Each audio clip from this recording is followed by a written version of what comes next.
ഉപരാഷ്ട്രപതിയും ആർട്ടിക്കിളുകളും. ഭരണഘടനയുടെ ഭാഗം 5-ലാണ് ഉപരാഷ്ട്രപതിയെക്കുറിച്ച് പരാമർശിക്കുന്നത്. ഇതിലുൾപ്പെട്ട പ്രധാന ആർട്ടിക്കിളുകൾ: ആർട്ടിക്കിൾ 63 ഭാരതത്തിന് ഒരു ഉപരാഷ്ട്രപതി ഉണ്ടാകേണ്ടതാണ്. ആർട്ടിക്കിൾ 64 ഉപരാഷ്ട്രപതി ഔദ്യോഗിക നിലയിൽ രാജ്യസഭയുടെ അധ്യക്ഷനായിരിക്കും.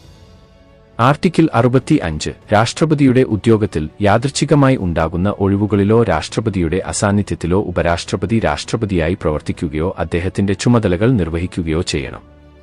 ആർട്ടിക്കിൾ 66 ഉപരാഷ്ട്രപതിയുടെ തിരഞ്ഞെടുപ്പ്. ആർട്ടിക്കിൾ 67 ഉപരാഷ്ട്രപതിയുടെ ഔദ്യോഗിക കാലാവധി. ആർട്ടിക്കിൾ 68 ഉപരാഷ്ട്രപതിയുടെ ഉദ്യോഗത്തിലുള്ള ഒഴിവ് നികത്തുന്നതിന് തിരഞ്ഞെടുപ്പ് നടത്താനുള്ള സമയവും യാദൃച്ഛികമായുള്ള ഒഴിവ് നികത്തുന്നതിന് തിരഞ്ഞെടുക്കപ്പെടുന്ന ആളുടെ ഉദ്യോഗകാലാവധിയും. ആർട്ടിക്കിൾ 69 ഉപരാഷ്ട്രപതിയുടെ സത്യപ്രതിജ്ഞ. ആർട്ടിക്കിൾ 70 മറ്റ് അപ്രതീക്ഷിത സന്ദർഭങ്ങളിൽ രാഷ്ട്രപതിയുടെ ചുമതലകളുടെ നിർവഹണം. ആർട്ടിക്കിൾ 71 രാഷ്ട്രപതിയുടെയോ ഉപരാഷ്ട്രപതിയുടെയോ തിരഞ്ഞെടുപ്പ് സംബന്ധിച്ചതോ അതിനോട് ബന്ധപ്പെട്ടതോ ആയ തർക്കങ്ങൾ, വിഷയങ്ങൾ.